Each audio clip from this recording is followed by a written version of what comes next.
Професоре, добре дојдовте. Благодарам што ја прифативте поканата. Впрочем, ова покажува колку се грижите за студентите и покажувате една посветеност долги години наназад. Ние како домакини во нашиот подкаст имаме една мала традиција, ако ни дозволите. Ние пред да почнеме со подкастот и мериме тензијата на гостите и мора да утврдиме дека тие немаат притисок за да може да продолжиме. Нема проблем. Се сеќавам кога бевме прва година на првиот час, ни државте предавање како професор по хемија и како декан на Факултетот за медицински науки. И добро памтам со каква љубов и ентузијазам зборевте за наука. Мене лично, а и на сите студенти, ни бевте инспирација и уште сте ни инспирација, па би сакал да ве прашам од каде таа љубов за науката и сакам и да ви се заблагодарам за тоа што сите принципи кои што ги има еден млад лекар, што треба да ги има, вие ни ги кажавте уште на првото предавање. И да ве прашам, еве, какви спомени евоцира тоа време како декан на Факултетот за... 140 со 97. Скоро и идеален. Кога еден американски доктор... Сега, едно кафе од собајде на гладно срце и тоа и неко висок би требало да е тој. Еден американски доктор научеше, вика, идеален притисок е 115 со 75. Не нормален, туку идеален. Вие сте близко, така да може да продолжиме.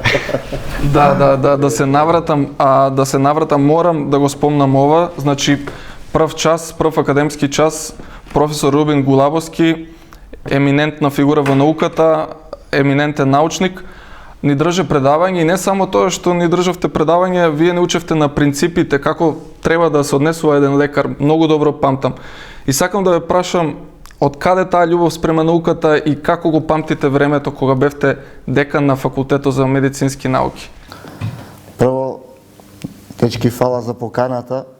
Се што можам и сега и кога сум бил на друга позиција сум правил да помогнам на студентите, да помогнам на промоцијата на универзитетот, меѓутоа најверојатно приоритет при тие први часови, еве вие добро се сеќавате, ми било да ви оставам нешто по кое што ќе се сеќавате, некои принципи што треба да ги следите понатаму во вашата кариера.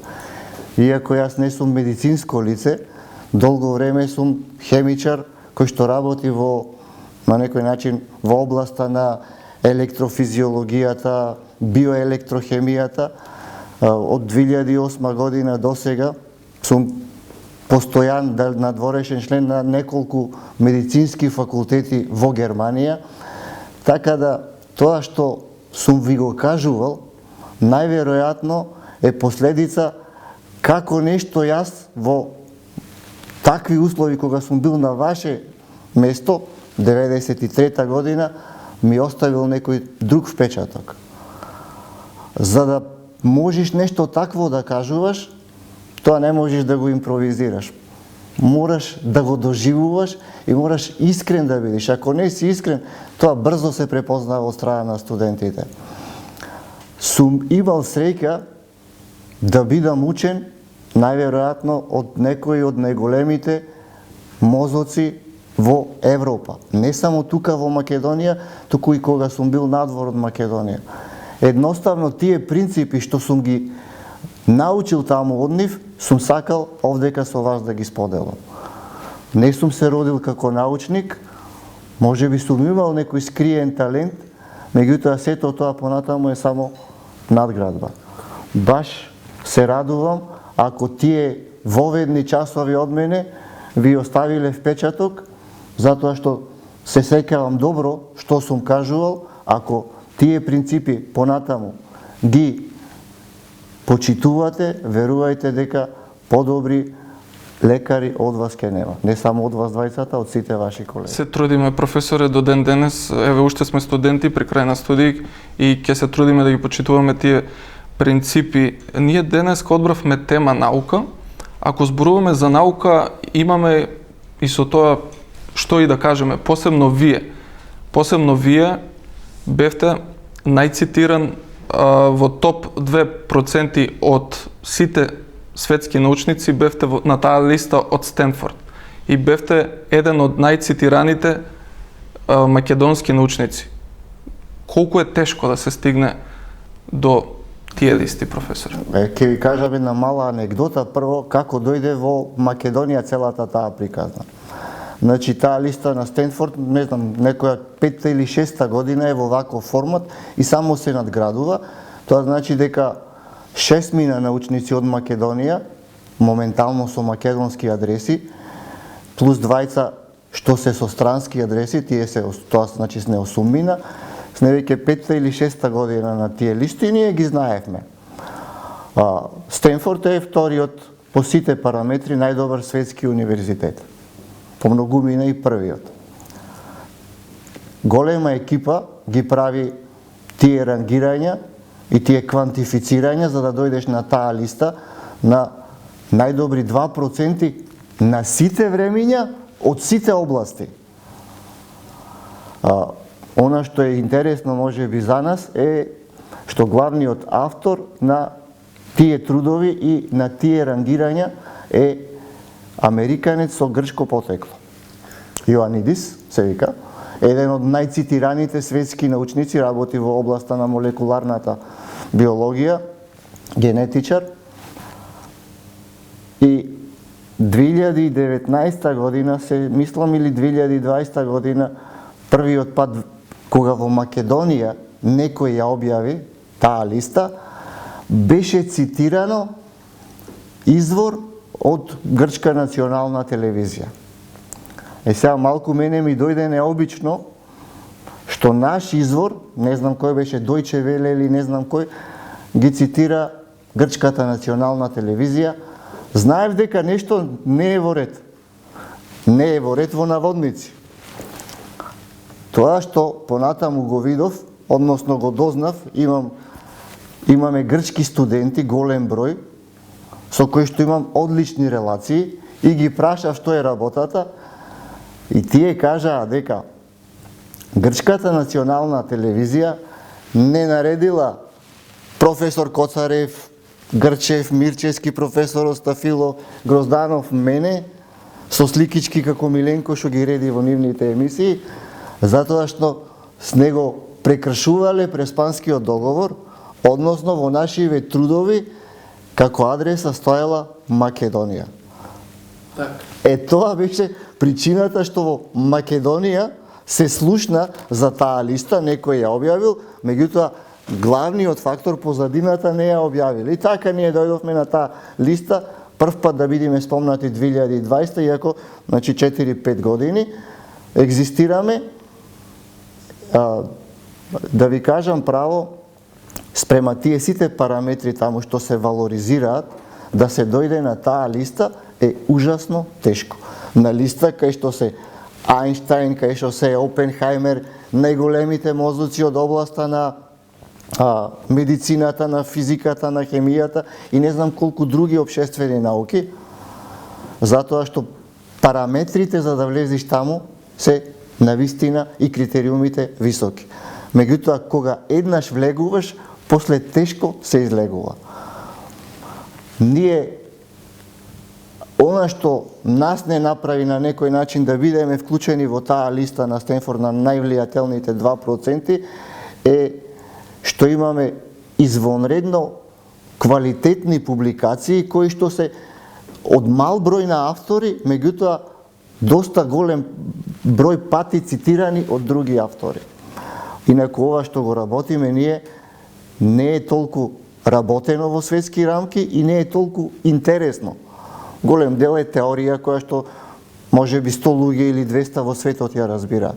Меѓутоа кога таа теорија ќе ја дадеш во служба на медицината и ќе им дадеш патоказ што да излечат, им станува интересно. Така, професоре, а никој не ве контактираше да ви се јави професор или да ви напише мејл дека сте на таа листа? Ние ги знаевме тие листи. Меѓутоа, тие беа за нас.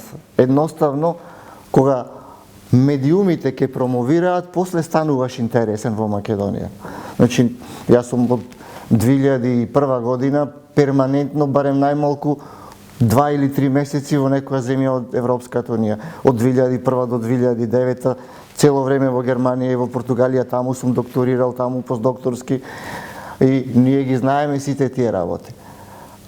Она што овдека во Македонија најчесто се сака да се направи е или добра промоција на некоја емисија што е во ред на вистина, или некој сака пиар да си направи добар од некое министерство. Пазете, не сакам да ви кажувам во бројки колку сме придонеле ние за Македонија. Не само со финансиски средства, не само со инструментации, не само колку сме помогнале со соработка, со проекти, колку студенти сме испратиле таму каде што ние работиме, како вас, да можат да работат во болници, практична работа, интерншипи, не голем дел останале таму, сме им ја решиле судбината на некој начин. Тоа, минатата година, прв пат добивме покана од министер на куртуазна средба. Прв пат се случува. Не само јас, туку сите ние шесмината што беше таму. Побара совет од вас? Да, министерката Царовска, бевме сите, освен еден од професорите, не знам од кои причини, уствари знам, не е за тука за муавет. И куртуазно не праша како можеме да ви помогнеме. Јас прв зедов збор, кажете ние како вас да ви помогнеме, не вие да ни помогнете. Затоа што ние ова што го бараме е да направите услови за младите да се вклучат во науката. Еве, јас сум на некои средни години, и професорот Мирчевски исто така, другите се сите пензионери. Ако немаш ти помладок да работи тука, ако нема некој да те следи, ентузијазмот што сум го имал, полека спласнува, гледам дека ништо не се движи во државата и толку ќе биде од нас. Си се ориентираме на тоа што најмалку ќе ни троши енергија во тие години. Ако можеме да ви помогнеме, во ред. И она што беше трагичното во целата таа ситуација е ни побараа да направиме концепт за креирање на центри на извонредност. Јас ги предложив тие работи. Центрите за извонредност се знаат колку може да бидат во Македонија. Нека бидат 50, во кои што Министерството ништо не треба нас да ни финансира. Ние имаме од каде да се финансираме. И ние сме дошле до тука, не затоа што Македонија ни помагала, затоа што Европска Унија или Германија во најголем дел ни помагала. Откако го дадовме концептот една година, не слушнавме ниту благодарност за тоа што сме го напишале. И веќе ми стана јасно дека толку е од таа работа, не барајте ништо, фактички, а тоа што го баравме не беше за нас, беше за млади студенти да даваат за тие што ќе работат таму нормална просечна плата, ништо повеќе. Другото ние ќе го обезбедиме. За да може да ве мотивираме, пазете, ако не сме ние, како што мене некој ми го предал знаењето и ентузијазмот да ве научиме вас, тогаш самите еден од милион може таков да се роди. Самиот што ќе влезе во наука, во овие услови. И тој што е влезен е Кимет Јусуфи од Тетово, Мо Фајнштајн во Македонија, не е многу постар од вас, веќе доктор на науки. Тој првиот пат кога во средна школа се вработил, втората година го избркале, затоа што му истекол договорот или не бил од некоја партија. Ние тоа не сакаме да биде. Така да, ова ние што го работиме, со политика апсолутно нема врска. Значи, никако не одат науката и политиката заедно. Еве, сега ќе ви кажам еден пример. Во овие колку? 4 месеци Македонија даде 200 милиони евра, затоа што некој не знаел да ја процени кризата енергетска дека ќе дојде, која што се гледаше уште пред една година дека ќе стигне. 200 милиони евра даде. Тоа се фрлени пари за грешките од некои менаџери, не ги не знам кои се таму. Тие 200 милиони евра во Македонија за наука, знаете за колку години се издвојуваат? За 200 години. 1 милион евра е буџетот за наука во Македонија. Во лабораторијата каде што сега одам на научно-истражувачки престој во Гетинген. Таму е професор македонец од наша група, другар на физиологија на медицински факултет во Гетинген, Иван Богевски, на универзитетот кој што има 35 Нобеловци. Од Ферми, од Опенхаймер, од да не ви ги редам, Лангмир и сите. Тој, самата лабораторија, има 8 до 10 милиони евра годишен буџет. Една лабораторија... Ако една само 1 милион, значи... 1 милион, ама пазете, тоа се и плати за сите што работат во некои научни институти во Македонија. Така да, за наука, денар не се издвојува најверојатно во Македонија. И сега во сите тие услови, да влезеш ти на некоја светска листа од 2%, можете да замислите колку е тоа едноставно или Сега тешко. сакали да се надобрзиме на работата ваша Да. во странство? Професоре, со кој универзитет имате соработувано на светско Уу. ниво?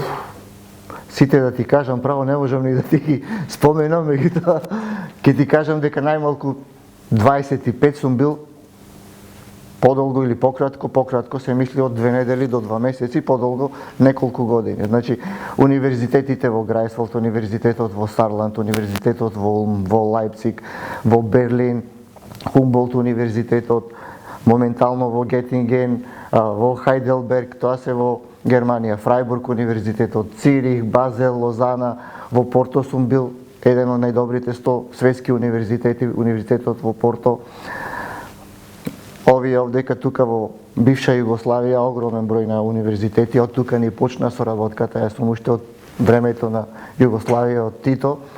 Така да, сето тоа ти носи еден квантум на познаници, на соработки, кои што се нераскинлив дел од тебе понатаму.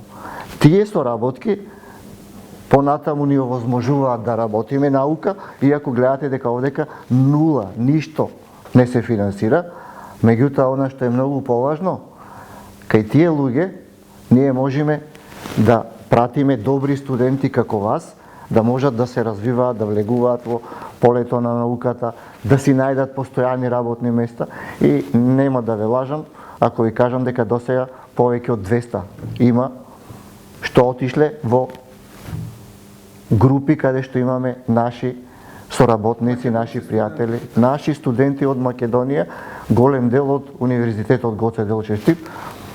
Ако ви кажам дека имате во Германија болници, каде што имате на таблата напишано на германски, на англиски, на турски и на македонски, На македонски? ќе ви стане јасно. Значи, во Јена, во Хамбург, во Баден-Баден, во Минхен, во Хајделберг, во Гетинген. Не можам да ги добрам, не ги ни знам. Многу пати тие ме подсетуваат кои биле. И некој ќе каже, чекај бе ти, што си направил, нашите деца си ги однесол надвор. Ве критикуваат за тоа, професоре? Охо. Сега нека ги прашаат тие што се таму, каква била нивната приказна овдека, и ќе видите дека овдека тие не можеле никаде да се вработат.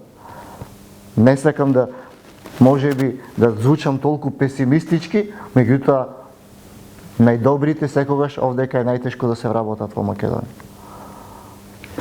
Огромен дел од нив сега се специјалисти, лекари, почитувани, огромен дел се професори во Германија. Во контакт сте Со сите, да. Ја ви кажувам, огромен дел, дури откако ќе имаат некој успех, ми се јавуваат, веќе сум ги заборавил кои се.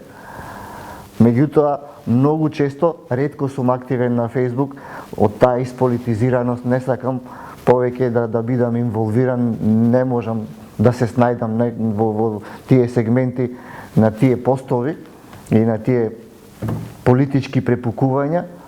Многу често кога успех од некој наш студент на интернационално ниво имаме, тие ми праќаат, јас ги постирам тие работи. Како мотивација да видите што значи да се биди надвор. Да се биди во Македонија и да се биди надвор, нешто е сосема различно. Тоа искуство што таму ќе го стекнете, тоа што ќе го научите, таа соработка, вашите колеги, во Германија и во Македонија, додека сте студенти, пазете, вие овдека многу повеќе теоретско знаење добивате. Предноста за нив е, тие се од втора година веќе на клиники. Знаат со сите инструменти да работат, со сите методи да работат, знаат. Не се плашат ништо и тоа ги прави кога ќе дојдат да дипломираат, веќе малтене спремни да влезат во здравството. Кај нас тоа ни фали, тој дел. Зошто? Има многу причини. Меѓутоа, тамошното искуство и македонското е небо и земја откако ќе се вработите таму на клиниките. Дај Боже, како голем дел од тие што биле таму и што стекнале искуство, да се вратите тука во Македонија. Еве и јас еден сум таков.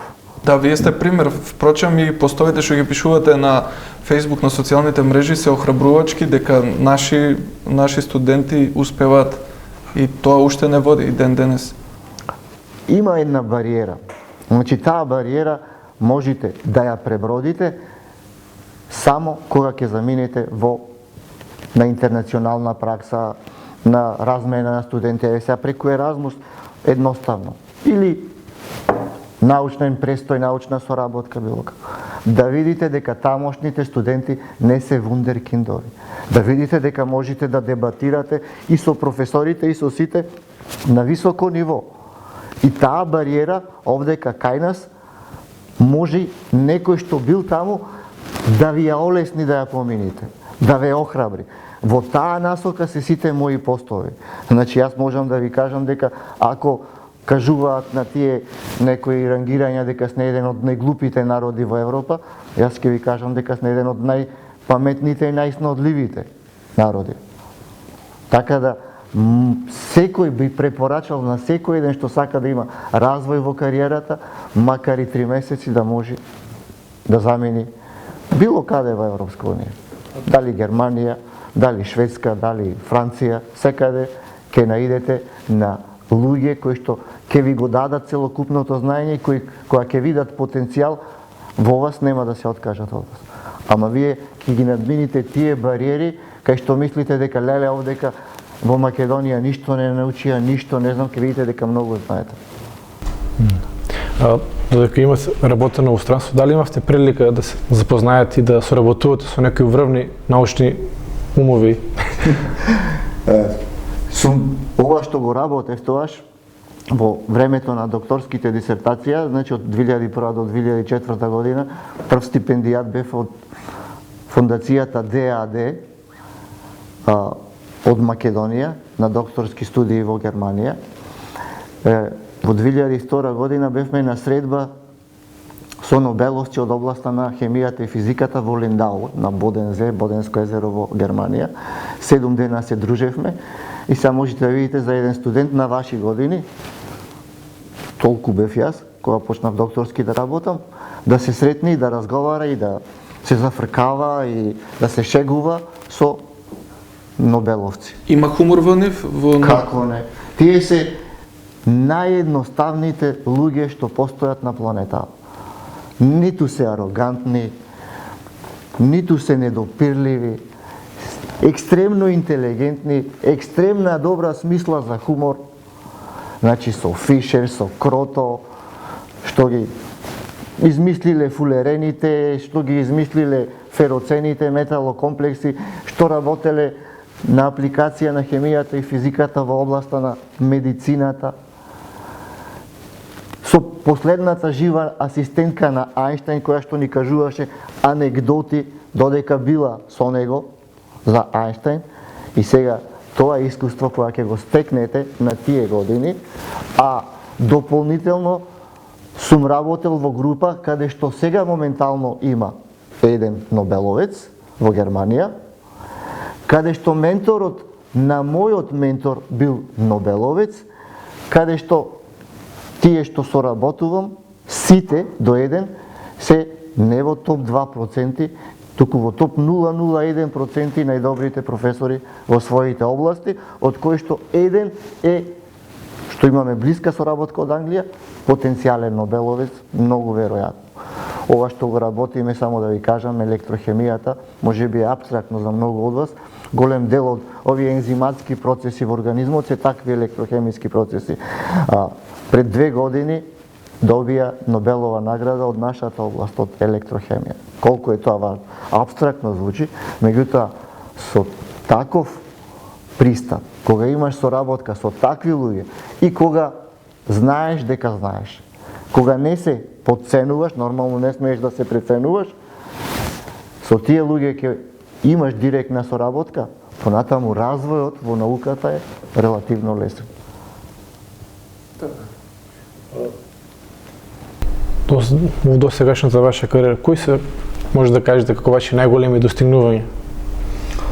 Тоа што сте го направиле главно и по кое што станавме, да кажам, славни, е дојдено на случаен начин. Работевме и работиме главно теоретска електрохемија, каква е активноста на голем број на ензими, како се инхибираат, ензимско-субстратни реакции, трансфер, дизајн на лекови, трансфер на лекови преку мембрани. Тоа што не направи малтене славни, дојде на ептен случаен начин. Работевме со коензим Q10, едно од соединенијата, знаете, кое што влегува во синџерот на електронски трансфер и кое што директно учествува во креирањето на енергијата, така во форма на аденозин трифосфат, која што понатаму ни дава топлинска енергија за поддршка на сите процеси во живите организми, за кое што Смит во 78 година има добиено Нобелова награда. И сакавме да видиме некои нови својства во поглед на комплексирање со калциум, на нативниот коензим Q10. Правевме експерименти, видовме дека не оди работата и почнавме да работиме неконвенционални експерименти. Вие во медицината знаете, работите по протокол и не смеете да излегувате од тој протокол. Така, истото е и кај нас. Некој ти кажал дека ова соединение, коензим Q10, освен овој тип на реакција, во ништо друго не влегува. И ние имавме доволно време и доволно, како да кажам, професор, што е отворен, што може да не поднесува, дури и ништо да не публикувавме, тој ни кажуваше, работете што сакате. Ништо нема да ви забранам. Значи имавме на претек време во кој што направивме експерименти надвор од протоколот. Сега тука е опасноста. Што е опасноста? Влегуваш во подрачје во кое што некој имал добиено Нобелова награда. Значи тоа е Библија по медицината и во физиологијата. Ти, уште бев во средина на 30-тите години, тогаш, значи релативно млад, влегувам во област во кое што викам, освен овие својства, коензим Q10, во присуство на некој ензим P450, може да има и други својства. Што сакаш да му кажеш? Им кажуваш најдов начин како некоја субстанца при дадени услови или некои субстанци, не значи дека само таа може да ти го троши коензим Q10 во споредна реакција. Тоа значи енергијата ти ја зема од системот. Тоа значи придонесува за старењето. Знаете сите оние креми што содржат коензим Q10, токму ради таа деплетација на коензим Q10 се користат. И тоа треба сега ти да го публикуваш, да им докажеш не со една техника, туку со повеќе, дека тоа функционира и е така. Каде е опасноста? Ако си направил некој основен превид, тоа значи ти е крај на кариерата. Ако си открил нешто, тоа ќе појде после на валоризација кај најдобрите што работат во таа област. Значи, вие сте имале вистински скептицизам во право време. Тоа беше кај нас една проникливост, еден детски ентузијазам, меѓутоа подкрепен со научни добри сознанија и соработки, затоа што самите тоа не можевме да го докажеме. Ни требаат техники што никад не сме ги сретнале. Имавме среќа, работеше во наша близина исто така еден многу добар физиолог од Кајзерслаутен и му ги презентиравме него резултативе. И тој вика, или сте премногу храбри, или сте премногу луди ова да го презентирате. Најголемата среќа не беше што еден од соработниците на тој што добил Нобелова награда за тој беше се уште жив, тој асистент тогаш бил, сега човек во зрели години, пензионер, и го контактиравме и него. Тој кажа, ние го видовме тој ефект, не знаевме како да го објасниме и го запоставивме, го ставивме на страна. Сега тој ефект, покрај тоа што ти кажува како може модификација да направиш на синџирот на електронски трансфер, преку него најдовме и нови антиоксиданти кои што се извонредно важни во кардиологијата сега. И ги употребуваат. И сега цели групи во Германија работат со тие соединенија. Тоа беше и патентирано и тоа не е најголемиот, да речеме најголемиот успех секако, меѓутоа тоа дојде сосема случајно. Тоа не ни беше интенција. Тоа дојде затоа што бегаме од протоколите што некој не ги пропишал. Тоа бегаме од книгите во кои што некој ни напишал ова може само вака да реагира и никако друго. И тоа е она што секогаш и се обидував колку можев и колку се сеќавате на тие предавања, немојте да бидете никогаш конвенционални. Бидете неконвенционални. Гледате, имате 1000 сега протоколи, еден протокол кај луѓе со иста дијагноза, кај пациенти, кај двајца функционира, кај тројца ништо, кај четворица контраиндикации имате. Вие знам колку е во медицината тешко да се излезе од тие протоколи, меѓутоа можете секогаш да на некој начин играте во смисла, ако додадам поголема од доза од овој лек, ако овој го додадам наместо истовремено по неколку часа заедно со овој лек, ако плюс додадам некој витамин, каква реакција ќе видам кај најголем дел од пациентите. И така настанува науката. Ако ги следиме слепо само протоколите, станувате роботизирани, ништо друго. Така, буквално сакавме и тоа сега да ве прашаме, следното прашање не е поврзано. Од ваше искуство, како може млад студент, пример, како ние како млади студенти, најлесно да стапиме во контакт со вистинска наука, освен преку Facebook? Така. Тоа е добро прашање. Јас, кога дојдов, кога се вратив во Македонија, нас дојдов со голем ентузијазам овдека, сето тоа што го стекнав и како искуство и како соработки, да го пренесам на студентите. Јас сум единствениот македонец што има и ДАД стипендија за докторски и Александар фон Хумболт за постдокторски најдобра светска, значи, стипендија во Германија. Сите тие агенции ги промовирав јас.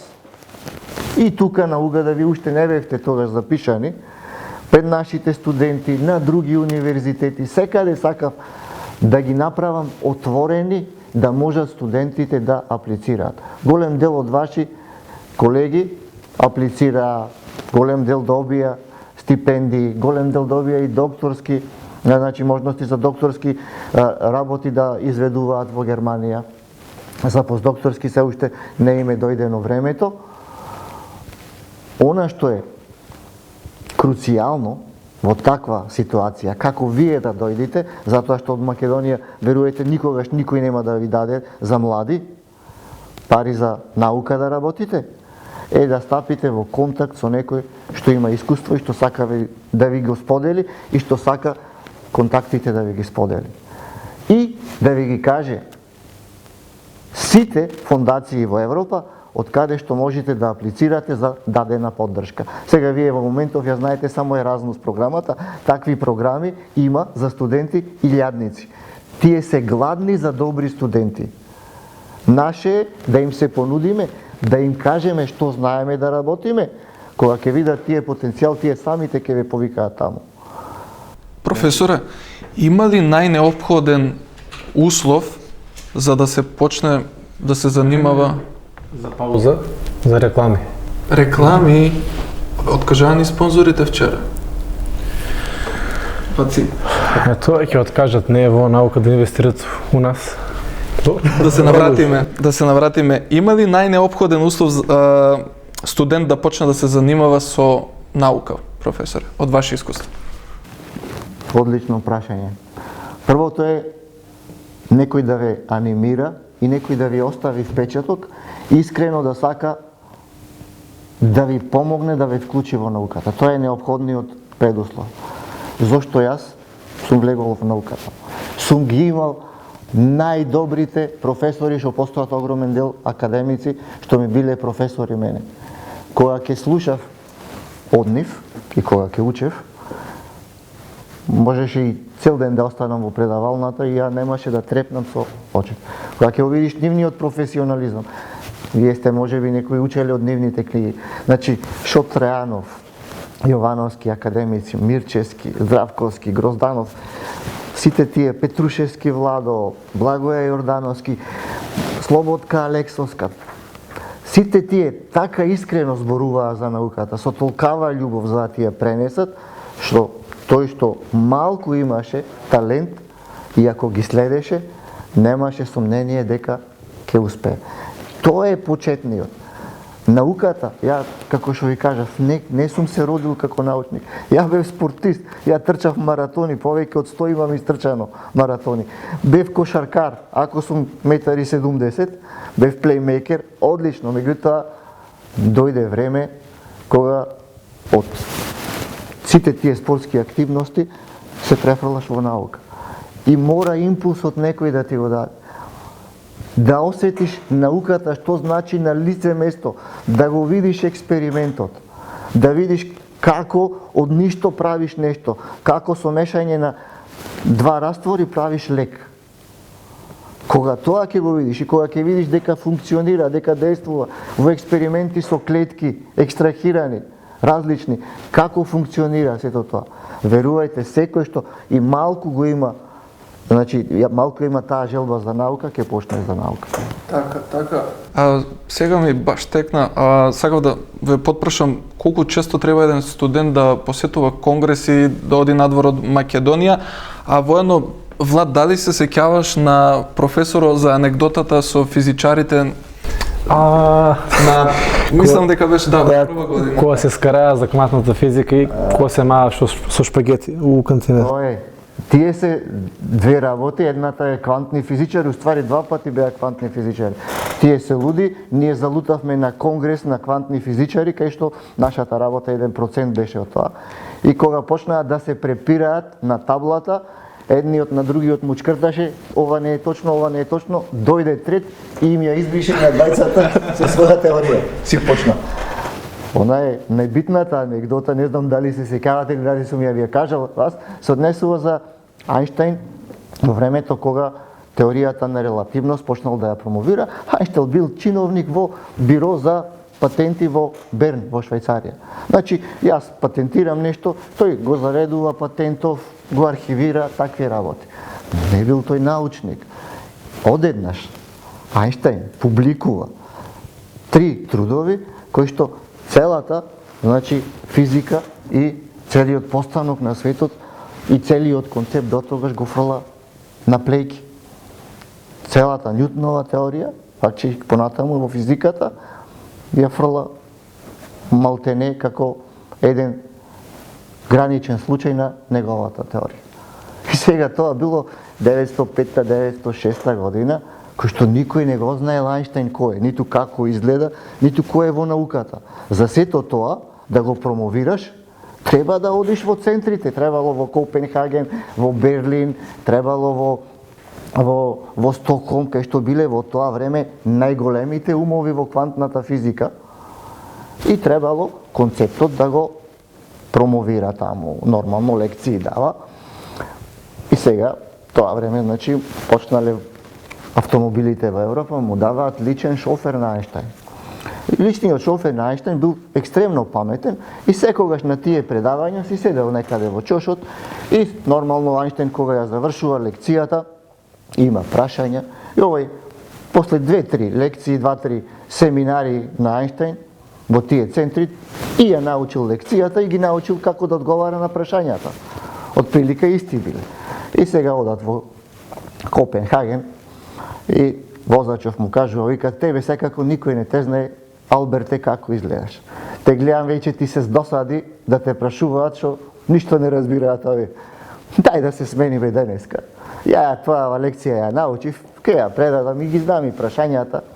Ти биди шофер денеска. И Ајнштајн, таков шегаџија, ај рекол, јас шофер ќе бидам. И си седнал Ајнштајн на местото на шоферот, а шоферот ја предал лекцијата, исто како Ајнштајн да ја предава. Сега, ама таму, значи, Нилс Бор бил во Копенхаген, и што еден од дејците што ги направил основите во квантната механика, и му кажува, прашање го прашува, што го немал на претходните митинзи слушнато шоферот. Рекол, како тоа не е можно премин на електронот во рамките на иста орбитала, туку само помеѓу различни орбитали. Али бил доста досетлив шоферов и рекол, Нилсе, вакви групи прашања, кај мене шоферот ги одговара. И шоферот почнал да ги одговара прашањето, овие се погледнале, рекле, шом шоферот колку знае, остај да не го прашуваме толку. Шоферот да не бил македонец. Шоферот можно е да бил такви работи, или црногорец може да направи, или босанец. И сега вие гледајте, која е таа разлика? Значи, 1903 година зборуваат за радиоактивно зрачење, за алфа, бета, гама зраци, за квантна теорија, за микрочестичките, како важат нивните законите за нив сосема различно од макросветот. 1905 година, кај нас во 1903 прв пат се дизајнира трешово топче. И сега можете да замислите дека тој гап, тој вакуум секогаш ќе постои помеѓу Западна Европа и Македонија. Така да ние можеме да кажуваме колку сакаме дека сме напредни, тој вакуум што постоел од 100-200 години, не можеме толку брзо да го надминеме. Вака сега, ако погледнем во што е сега најактуелно во науката и кон кој тренд го прати сега науката? Што е нејзина следна цел? Сега науката е во голема мерка комерцијална станата. Тој што има пари за такви потреби си финансира таков тип на наука. Значи, кога ќе ја погледнеме сегашнава ситуација, дизајнот на лекови е број 1, фармацијата, инвестирањето. Новите материјали, значи, за секакви намени, се број 2. Својствата на наночестичките, на графенот, дали како носачи, дали како спроводници, секако се актуелни. Овие обновливи извори на енергија сега уште повеќе ќе се актуализираат со сите овие кризи енергетски што настануваат. Јас, значи, многу ретко статуси пишувам политички, па за медицина апсолутно не сакам да се мешам, не ми е моја бранша. Не знам колку се сеќавате, во 2020 година, значи ова време пандемијата кај нас не затворија некаде февруари-март на почеток од 2020 година, вие бевте 4-та година најверојатно, така беше на почеток на март, и април-мај сите станавме експерти за вируси, за корона, епидемиолози, почнавме да баратаме сите со терминологии, секакви тријажи, вирулентности, не знам што, се знаевме сите, така статистичари предвидувавме, не само кај нас, и во околината, во Србија, во Хрватска, во Бугарија, сите што нешто вредеја во областа на микробиологијата, епидемиологијата, инфектологијата, кажуваа едно. Вакцина, кога ќе се спомнеше, значи во мај некаде 2020, вика 5-6 години, тоа 13 години клинички студии, 5-6 години, најрано 3 години. Единствениот кој што кажа дека вакцината ќе дојде за 9 месеци беше главниот епидемиолог на Германија, Дросен. И овдека кај нас ненормален сите го направија. Јас ја ископирав неговата изјава и го споделив тога статусот, затоа што му верував, затоа што индиректно ја знаев колкаво е времето да се направи лек или вакцина. Тоа беше, пазете, неопходност. Нормално е дека 3 години за сите клинички испитувања треба една вакцина да се дизајнира и да се пушти во промет. Меѓутоа, неопходноста од сериозноста, од непредвидливоста на вирусот, викаат, овие ќе ги занемариме штетните последици, дајде на овие добрите страни на вакцината да се фокусираат. Не се разви за 9, за 6 вакцината. За 3 Pfizer и BioNTech ја развија и уште 3 месеци им траја клиничките испитувања. Сега, во дизајнот на лекови, толку е напреднато. Вие можете да ми дадете дадена патологија, да ми дадете декодирана ДНК, ќе ми ги дадете сите физички податоци мене, јас имам тим што ќе ви дизајнира 15 лекови за дадена патологија, од нив 10 ќе бидат успешни. Потоа имаше фама како ќе се затруеме од јаглеродните наночестички што мора да бидат како носачи во вакцините. Како, значи, графенот е, или графеноксидот е екстремно токсичен. Тоа е патент американски. Без тој графен нема шанси повеќе од 50% да помини активната материја на вакцината. И тоа е како носач што обезбедува огромен дел од активната материја да влези внатре во цитозолот. Така, професоре, спомнавте дека ќе направите тим и дека може да направите лекови, но сето тоа претпоставувам нема да биде во Македонија. И да спомнеме и условите во Македонија за наука какви се. Владимир има еден коментар за дали може условите во Македонија во однос на науката и развој на науката да се споредат со некој кој очигледно има низок интерес. Видите, ја не сакам ви кажав песимистички да звучам, меѓутоа во Македонија науката се работи инцидентно.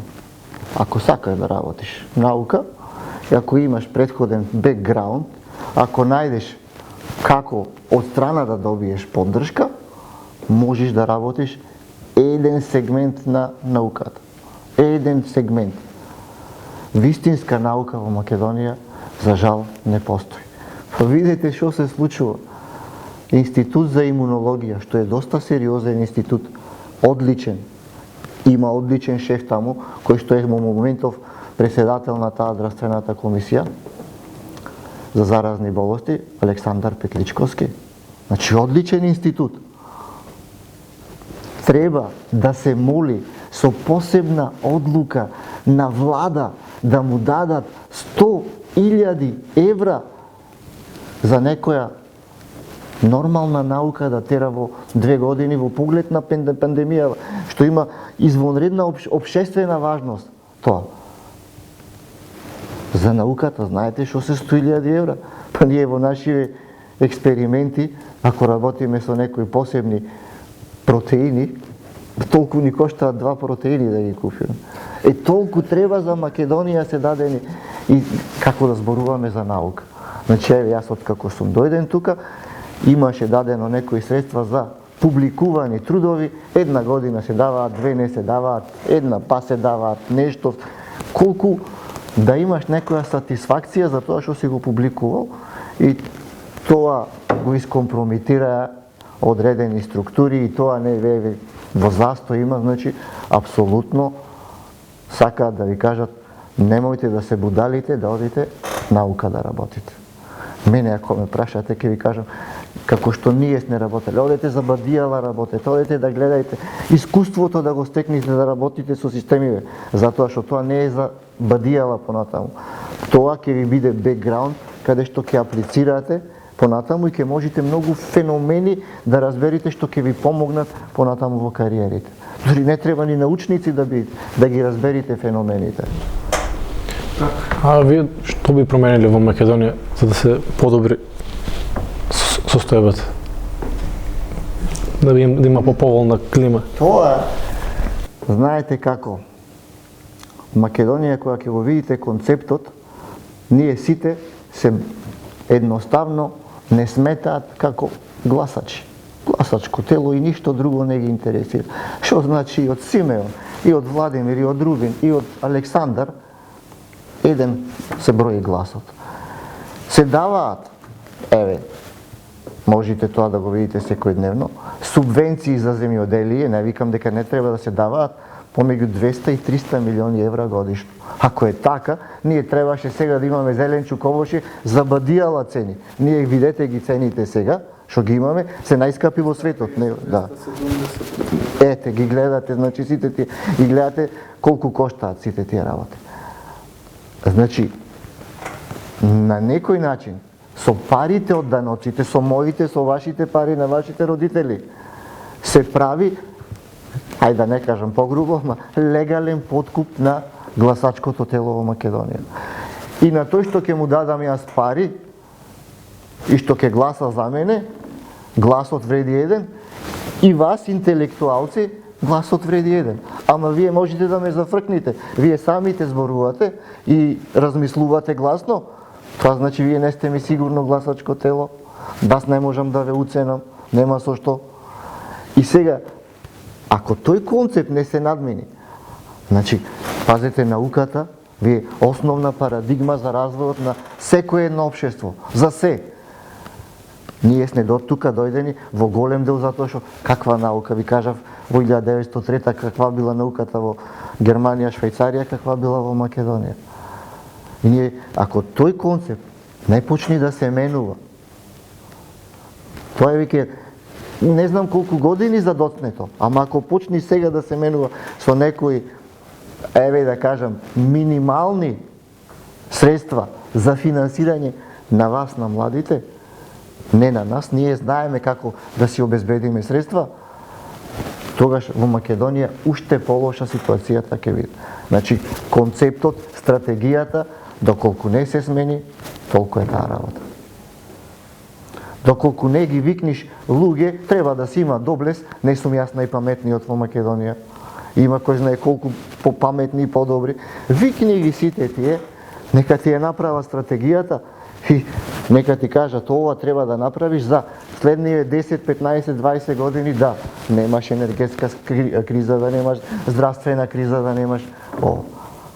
Тоа кај нас од денеска за утре само се става под тепих прљавите работи и затоа сме до тука дојдени. Професор, сега сакам да ве прашам нешто. Или пред кратко време... Влад, не ли правиме пауза за реклама? За 3 минути. Сега да видиш како ти е прескакуваме. Прикинуваш мене. Продолжи. Ајки да частно после едно пиво, не се лути. Скапо. Ако е скапо, некој добро. Добро, не се сигери. Така. Пример, на обичен муавет, ако кажеме рандом факт или било нешто, и ако додадеме дека е научно докажано, има веројатно со околу 80% соговорникот да поверува.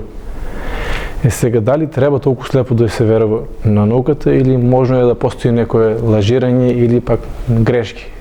И од вашето искуство, дали може тоа да ни го објасните? Тоа е добро прашање. Ако беше се точно во наукава, до сега требаше животниот век просечен 250 години да биде на луѓето. Значи, без претерување. Имаше пред баш таа година кога вие сте почнале одека да студирате еден конгрес, прв пат го организиравме и зборував на таква тема, најголеми измами во науката, колку се важни. И имаше од Италија еден професор, фармацевт, во дизајн на лекови кој што работи и стана и вика: сакам, вика, само една поддршка да ти дадам тука и да ти кажам од нашата лабораторија 98% и повеќе што сме се обиделе да ги повториме резултатите од други публикувани не функционирале.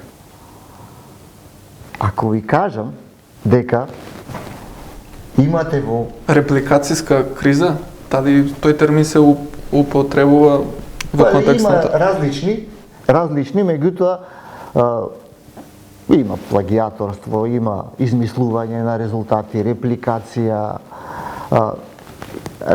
огромен број на лажирање. Еве ќе ви кажам два моментални, се уште, значи важечки Нобелови награда за физика во 2013 година и за физиологија и медицина. Не ме фајкајте за зборили од 2010 или од 2011 година, кај што се докажани дека едната е измислена, втората е плагиат. Нобелови награди зборуваме. Едниот од областа на физиката, сателитски податоци за ширењето на Вселената добил некои бројки во бинарен код и тој си ги приспособил на теоријата што ја измислил. Нормално. Го откриле, меѓутоа неговите теории се толку интересни, што тој е почесен државјанин на Америка, Обама му даде кој знае колку. Ништо не му ја одземаат. Ако е докажано, и тој сам ја кажа, ги прилагодив бројките на мојата теорија, а не тие што ми ги дадоа од сателитот податоците. Вториот, за една техника во физиологијата, микроскопска, патент плагирал од руски научници. Се знае дека е од таму, меѓутоа најверојатно премногу голема има употреба или тој е премногу влијателен и тие се уште се по некои интернационални судови, русите бараат да си го патентираат, да си го заштитат патентот, да му биде одземена. Значи, ако Нобеловата награда, ако тие направиле такви манипулации, можете да замислите во научните кругови што се прави, затоа што од тоа публикување, од тие резултати, им зависи кариерата, им зависи животот, им зависи напредокот, им зависат проектите, сето со пари и со кариера, им зависи популарноста. И сите тие работи многу често ја прават науката да не веруваш во се. Јас затоа ви кажувам, верувајте во тоа што го гледате, не во тоа некој што ми го напишал. Ама јас ви го напишав, еве го стои. Ама јас што сакате можам да ви напишам во оваа книга и да го публикувам денеска. Јас го гледам ова дека не е така како во оваа книга што е напишано. Тоа е број 1. Меѓутоа, ако ви кажав дека колку од 1000 експерименти 998 се лажни или некоректни, ама тие двата што се точни, тоа е напредокот во сите општества. Многу често гледате, немаме ни спонзори ни ништо, никој не ни се вклучува во емисија, немаме повици од слушатели. Науката е досадна. За другите зборувам. Интересна е кога си внатре. Многу ќе кажат не се живее од наука. Ќе ви кажам сосема солидно се живее. Она што ме прашавте, дали да одите на конгреси. Број 1 е тоа. Да ги направите контактите таму. Да видите што е во тренд таму. Што се работи, како можете ова што вие го работите да го вклопите, да дискутирате со другите. И од тука ви кажувам, онај кај нас гапот што излезе и гафот што излезе, пред 6 години не можеме вакцина да имаме дизајнирано. Професоре, земајки го се ова во предвид, накратко за крај, да ни кажете каде и во кој правец ќе се развива науката, светската наука, збориме? Па, главно ќе биде молекуларната биологија, генетиката, фармацијата, науката за нови материјали. Тоа ќе бидат и оние кои што ви кажав, обновливи извори на енергија, многу тесно поврзана со науката за новите материјали, ќе бидат и се главни фокуси во науката во моментов. Ви кажав, науката е повеќе од 99,99% денеска комерцијализирана. Ако некој има интерес од твојата наука, тој ќе те финансира. Ако нема, и да имаш најдобрата идеја, бадијала ти е сето тоа. Така. Поред тоа, вие сега што го кажавте, очигледно е дека не е толку едноставна работа да се биде научник. Но, како да кажем, што си кажувате вечер пред спиење, дали вреди ова што го правам? Како наоѓате мотивација и сила после тие жртви? Мотивацијата е секогаш најтешкиот дел. Мотивацијата на некој начин ни останува кога ќе видиме дека нешто корисно сме направиле од нашата наука. нешто ние имаме направено што сега се уште е во фаза на клинички испитувања, што потенцијално сум сигурен дека ќе функционира. Најголема сатисфакција во нашиот дел е кога ќе видиме дека имаме деца заинтересирани, талентирани како вас, кои што ќе дојдат да не следат. Дури ентузијастички да дојдат да ги следат експериментите. Кога ќе видиме дека дел од нашите идеи, нашиот концепт што го правиме, некој го прифатил, не значи дека сите. Ако јас тоа што пред 6 години сум го зборувал, вие се уште се сеќавате, за мене поголема сатисфакција од тоа нема. Навистина ви кажувам. И тогаш сум го кажувал искрено, и сега го кажувам искрено, и така ќе биде за секогаш. Не може сите да бидат научници, значи дефинитивно. Меѓутоа, ако својата харизма, својот ентузијазам, знаењето ги прифатат, еве да не кажуваме повеќе, ги прифатат 10% на тие на кои што го пренесува знаењето, сме завршиле работата. И тоа ни е нас мотивацијата. Знаеме до каде можеме да одиме. Не сме некои што не излегуваат од лабораторија. Навистина сега јас одам во лабораторија или правам нешто кога сакам да го правам. Не сум секој ден и науката во најголем дел излегува по сплет на случајни настани. Најголем дел. Значи вие сигурно знаете повеќе примери од мене. Поврзаноста на хипергликемијата, на диабетисот со панкреасот, добивањето на пластика како спроводник и не знам колку уште други, пеницилинот, откривањето, сето се тоа случајности. Она што сакам секогаш да го кажаме, никогаш немојте да бидете конвенционални. Никогаш немојте само слепо да верувате во протокол, во нешто што ќе го прочитате како информација и тоа да биде непобитната вистина. Верувајте во тоа што го гледате. Верувајте во она што на некој начин е надвор од протоколот. Тоа е сегментот за развојот на науката.